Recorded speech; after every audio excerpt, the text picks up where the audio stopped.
En la vida real aún no se ha descubierto quién es el vigilante, pero tras la serie de Netflix todos nos preguntamos cuál podrá ser su verdadera identidad.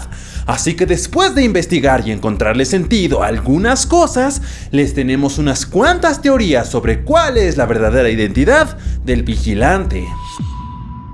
Mucho se ha dicho sobre que Derek fue el responsable de escribir las cartas, pero la teoría que toma bastante fuerza es que no fue la familia quien inventó toda la historia, sino más bien los vecinos. De los que más sospecharon fueron de Peggy y sus hijos, no solo porque les parecían demasiado raros, sino porque descubrieron ciertos detalles que podrían probar que son los culpables, a pesar de que los vecinos decían que eran inofensivos. Cuando el caso del vigilante comenzó a ser comentado, todos los vecinos resultaron sospechosos. En una ocasión, Derek le hizo mención acerca de estas cartas a Peggy, por lo que Peggy le respondió que no se preocupara, que ya no recibiría más cartas. Esto se puso aún más extraño, ya que cuando Peggy falleció, las cartas simplemente dejaron de aparecer. Otra prueba para esta teoría es que Derek intentó culpar a Michael, el hijo de Peggy, y a petición de la familia Brudos le realizaron un interrogatorio a Michael. Cuando llevaron a Michael a que declarara, él negó completamente saber lo de las cartas. Sin embargo, la cosa curiosa aquí es que su declaración coincidió con todo lo que estaba escrito en las cartas. Lamentablemente no obtuvieron pruebas claras para poder hacer un arresto y culpar a Michael. Otra cosa que llevó a pensar a la familia Brudos que Michael Langford era el responsable fue que era la única familia que había vivido ahí desde 1960. Y si recordamos, una de las cartas hacía mención que el padre del vigilante estuvo a cargo de la casa en esa década, mientras que Richard Langford, el abuelo de Michael, había muerto 12 años atrás. El vigilante actual afirmó que había estado a cargo durante las últimas 2 décadas. Todo parece muy confuso, ¿verdad? Esto nunca se pudo comprobar en la vida real, pero se acercaba mucho a lo que podía llegar a ser el culpable, porque una de las pruebas de ADN que hicieron los detectives arrojó que se trataba de una mujer y que la forma en la que estaban escritas las cartas parecían ser escritas por una persona mayor. ¿Será que Peggy era quien las escribía y no Michael? Esto nunca lo sabremos, ya que Peggy falleció, y para seguir con esta investigación también hicieron falta muchas pruebas. La siguiente teoría no involucra a los vecinos ni a Derek Brudos. Esta teoría tiene que ver con algún comprador loco y enfurecido que no pudo adquirir la propiedad. La casa estaba ubicada en uno de los mejores lugares para vivir, por lo que tenía varios compradores interesados. Y no sería el primer caso de alguien lo suficientemente enfadado como para tomar la decisión de acosar a alguien solo porque le ganó la casa de sus sueños, como el caso de Kathy Rowe, que se convirtió en una acosadora tras no poder obtener la casa que tanto deseaba. Pero según la familia Woods, esto suena bastante ilógico, ya que 2 de los posibles compradores de la casa se retiraron de la oferta. Uno porque ya había encontrado un nuevo hogar y el otro porque había recibido malas noticias de salud. Entonces, ¿quién más tendría motivo para aterrorizar a la familia de esta forma? Esto nos lleva a esta otra teoría. Tal vez no fue algo tan aterrador como pensamos, y solo se trató de una simple broma que le jugaron a la familia. Los niños o adolescentes muchas veces son los responsables de este tipo de situaciones.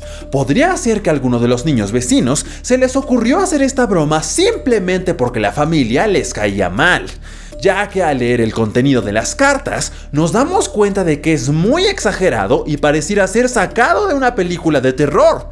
Y de hecho, varios de los ex agentes del FBI que analizaron las cartas estuvieron de acuerdo en que lo que decían las cartas era demasiado dramático para formar parte de un brote psicótico real. Pero, ¿qué tal y esta historia solo fue un invento? Muchas preguntas como esta surgen después de revisar la historia real. En primer lugar, la familia tenía problemas financieros bastante graves. Tuvieron que recurrir a préstamos e hipotecas para poder comprar la famosa casa. Todas estas deudas fueron muy estresantes para Derek, por lo que tenía que buscar una manera de recuperar su dinero. Pero de hecho, esta teoría tiene varios errores, como cuando pusieron de nuevo a la casa a la venta. Aquí le fueron bajando el precio poco a poco. Finalmente se tardaron 4 años en venderla con una pérdida de $400,000.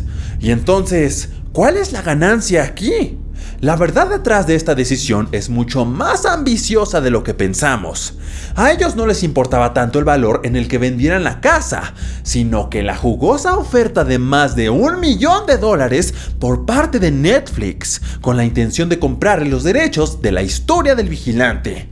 Otra cosa importante para esta teoría es que la familia anterior comentó que solo recibió una carta durante los 23 años que vivieron ahí, a comparación de las cientos de cartas que recibió la familia Brudos. La familia anterior nunca reveló el contenido de la carta, así que no sabemos si fue tan agresiva como las cartas que recibió la familia de Derek. Hasta este punto toda la historia del vigilante parece una completa mentira, y el hecho de que Derek no quiso recibir vigilancia por parte de la policía y que se molestó al descubrir que estaban vigilando en secreto hace aún más sospechosa la situación.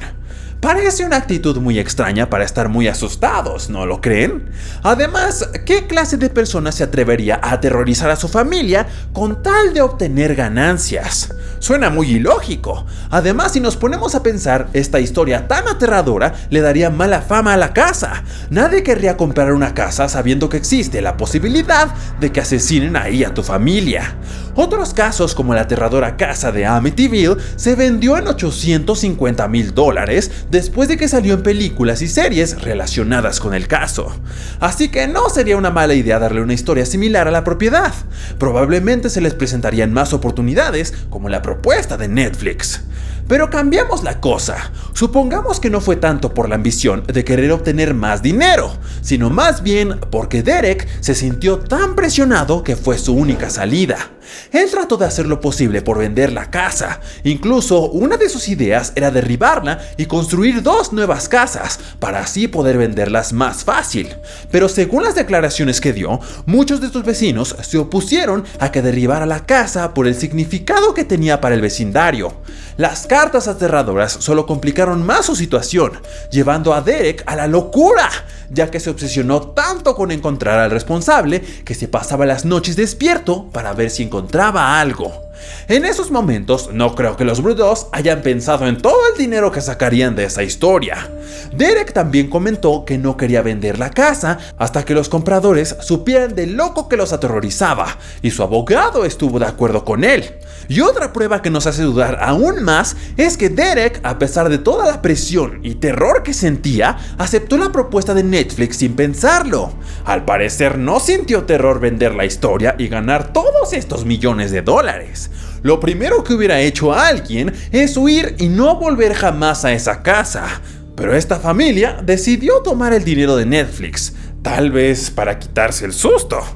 Una de las cosas más importantes que encontramos dentro de esta teoría es que el mismo Derek confesó haber enviado cartas escritas por él mismo a sus vecinos. Entonces, si él fue capaz de mandar esas cartas a sus vecinos, ¿por qué no mandárselas a él mismo? Así como hay demasiadas cosas que apuntan a que esta teoría es cierta, ya vimos que también hay ciertos detalles que no cuadran al 100%. Con todos estos enredos que presenta la teoría, no podemos confiar en lo que dice. De igual forma, muchas de las personas que han leído el caso coinciden que justo al recibir la primera carta habrían puesto en venta la propiedad. ¿Para qué esperarse a quedar todo traumatizado? Pero, ¿ustedes qué piensan acerca de todas estas teorías? ¿Tienen otra idea de quién pueda ser el vigilante? ¿O será que todos fuimos timados? Dejen sus respuestas en los comentarios.